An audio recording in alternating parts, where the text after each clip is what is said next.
Hey y'all! Well, today we're going to be doing some unboxings. And yes, plural. We got a couple of, actually 3 products. We may split this up a little bit, but we got 2 different types of preamps here that both have a tube element to them that we're going to be unboxing and taking a look at. So let's start with this little AEMA T1 Pro. And as you can see, it's got some tubes, it's got controls on the front, little preamp. Does not have a headphone jack. And so this is not like a headphone jack. This is definitely a preamp. So let's look at what this little guy has got inside the box. And we got a little protection there. We got our little warranty card with the Chinese writing on it. We've got some instructions here. And here's our little unit. It's wrapped up in this little protective cover. And as you can see, it's a little compact guy. And I'm sure some of you are aware of this little FX Audio Tube 01. This is the OG version of this FX Audio, which I'm not sure if Fozzy made this or who exactly was the manufacturer of this little guy. But it says made by NFJ and FX Audio, made in China.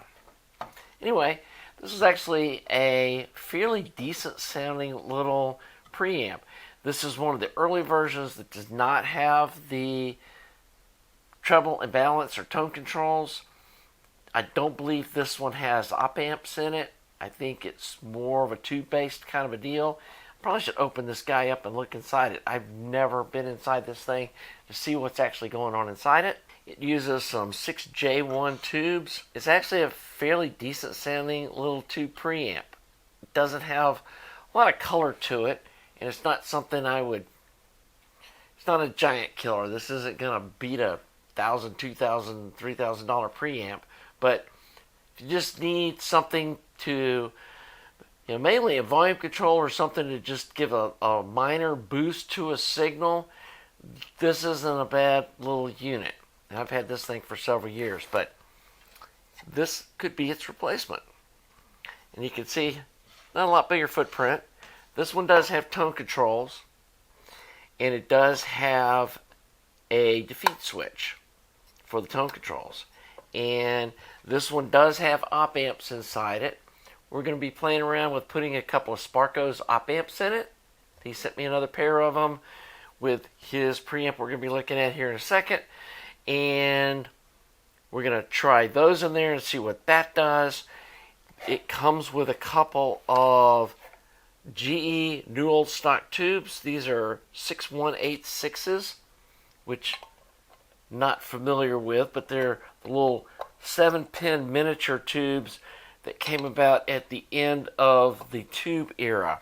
Again, done no research on those tubes. It does come with 2 of them. So does this one. It's got treble, bass, volume, again, tone defeat switch. And I've said before, I'm not a big fan of tone controls.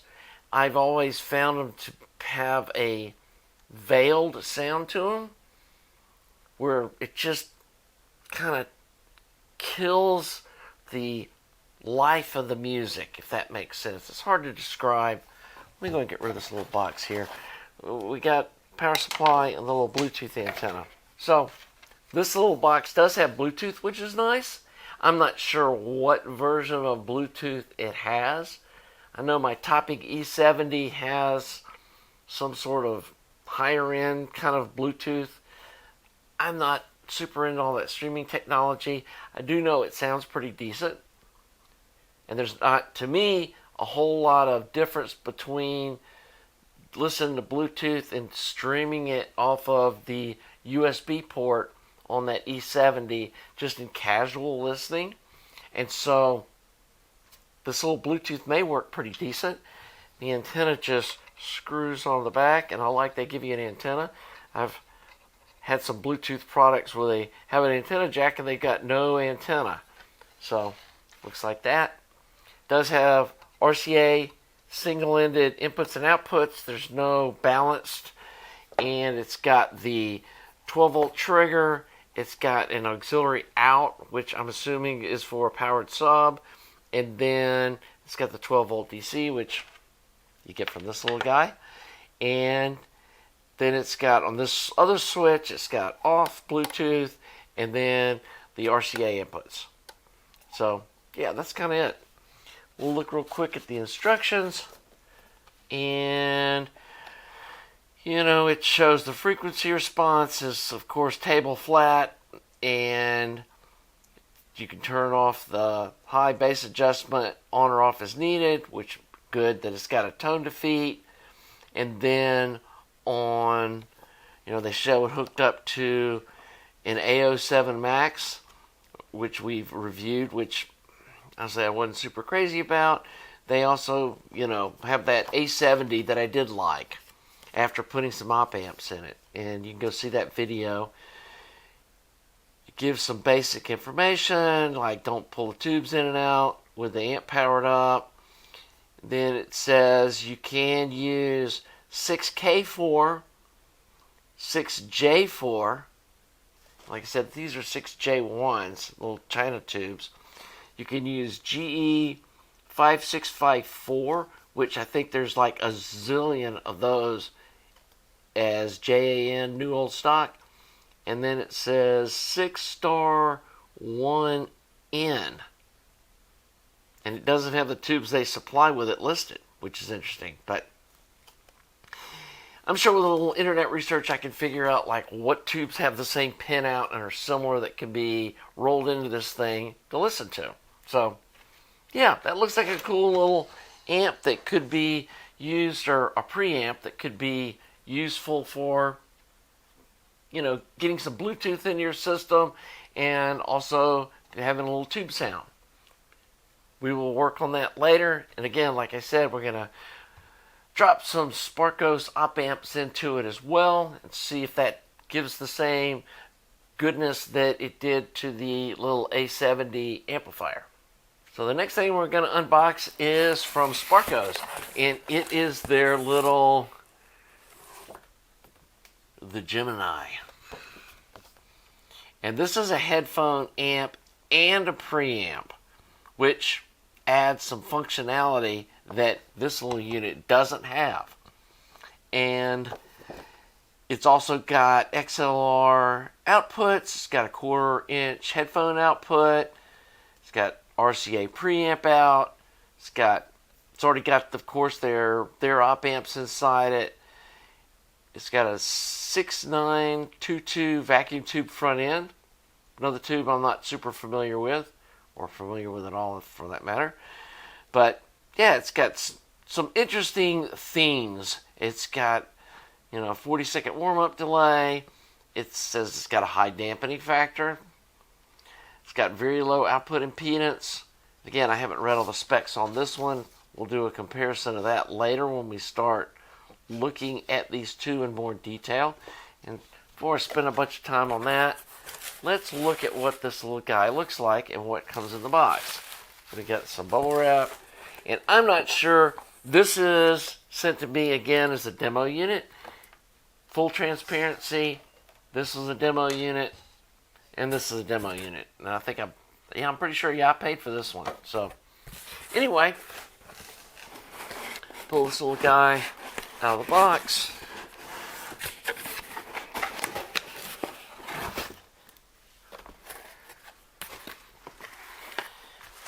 I'm not sure if this is the same packaging that their retail units are, but it definitely is sufficient to keep the unit from getting damaged on its way to my house. And it does come with a power cord. If you guys have ever bought a product from me, you realize that I don't ship power cords with mine because so many people want to use upgraded power cords, and it uses the same just IEC cord that you can get anywhere. People usually have half a dozen of them at home, so I don't bother buying those to ship with my amplifiers. But I digress. Let's get back to opening this thing up. Looks like they've got it all in a protective static kind of a bag. And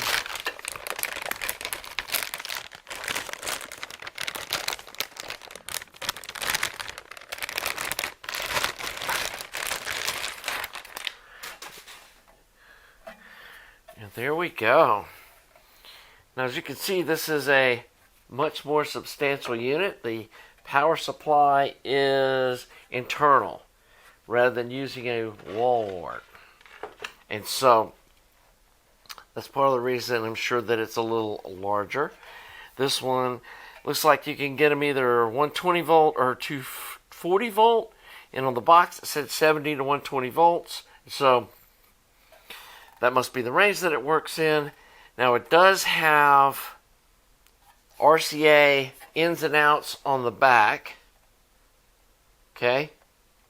And then we got our volume control knob here, which is, yeah, like it's not clicky. It's just a nice smooth rotation. Let's see what this one is. That one's got a little bit of clicky, which I would rather just have a smooth rotation. Then it's got a gain button here. And of course there's our power button. So it's got 4-pin XLR out. Then it's got your regular 1/4-inch headphone jack here, which is what I'll be using. And then the tube is sticking out just enough. This is kind of how I do my tube preamps. And this is an Electro Harmonics 6922 tube, new production. And he did send me a couple of other tubes, which are in the other room, that can roll into this thing, and have to do a little more research again, and I may have a phone call with him to learn more about like what tubes we can actually try rolling into this thing. So probably going to be testing these initially as preamps so I can like compare them to each other. And then the other one, and let me grab one off of the shelf to show you what my reference kind of is for a preamp. So for the preamp mode, this is going to be the reference that I'm going to be comparing these two with, along with comparing it to this guy. Kind of do a little re-review of this and let you know kind of what the sonic difference is between like this and this and this and this, because I think that would be a good comparison. I mean, I've listened to this versus this, and this is hugely better. It's got much deeper bass response. It's got more authoritative kind of lower mid-range, and it's got a lot cleaner top end than this little guy has, which, you know, you're comparing a $1,000 amp to a $100 amp. Of course it's going to sound better. And I think one of the things you've seen on this channel me talk about, I know some of these other channels talk about, you know, oh, these giant killers, and this $200 Class D amp sounds better than this $5,000 amp. And yeah, guys, that's not real. That's not reality. I mean, it's nice to think that, and I'm sure people love going and ordering stuff on Amazon and like, ooh, this is better than a Macintosh would sound. It's like, yeah, that's not happening. But anyway, so we're going to be comparing this color preamp to these, and then for headphone use, and I'm not a big headphone user, but I do have some Sennheiser HD 600s, I think they are, which, yeah, they're $350 headphones. They're definitely what I would consider decent. And we're going to be listening to this. And the other kind of headphone-ish unit that I've got right now is this Bluesound Node X, which is supposed to have a upgraded chip driver, whatever, to drive the headphone out on it. And it's supposed to be a really good headphone-ish amp, which haven't even tried yet. And so this is going to be some new stuff for me. and I do want to try to understand this little headphone amp space. I do have a all-tube headphone amp project that I've got the parts for that's going to be in the near future, so we'll be doing that. But yeah, that's kind of it for today. Got some new stuff here. Oh, and here are the tubes he sent that would possibly work in this, or will work in this, is a 6CG7, and then looks like a 12AU7 will work. And I've honestly listened to this tube in this amp and was not impressed. I've ended up using these old clear top RCAs, but I also like the new PS Fane Horizon 12AU7s. They sound way better than these Electro Harmonics. So we've got these tubes that we can put in here, and then keep things fair, gonna put some nice tubes in this guy. All of these GEs may be the bomb, and then we're gonna put some Sparkos op amps in this guy too to give it a fighting chance. So there we go. There's some kind of new production stuff that I'm trying to get some of these kind of reviews out, and hope y'all enjoy this kind of content. Put in the comments what you think about this stuff, if you've used any of it, and if you have, love to hear about it. Also want to thank all you folks that have subbed to the channel, that are regular viewers, to all you Patreon supporters. I really appreciate you. I appreciate folks that send me stuff like this for me to check out and review. Probably going to be doing mostly subjective testing on these. I'm sure there's other folks out there that have done highly detailed measurement type testing on these products, and so it's going to be more of just what does Skunky think it sounds like. So hope you're okay with that. Again, I'm not real knowledgeable about solid state electronics. It just kind of, that's where it kind of just goes whoosh, goes over my head, and I'll be the first to admit that. But I do understand tubes, and I understand what good sound is, and so I hope you guys trust me on that. So again, thanks all you folks that support the channel. Look forward to listening to this stuff and seeing what it sounds like. Probably going to drive my KT120 monoblocks with this stuff. So until then, have a nice day.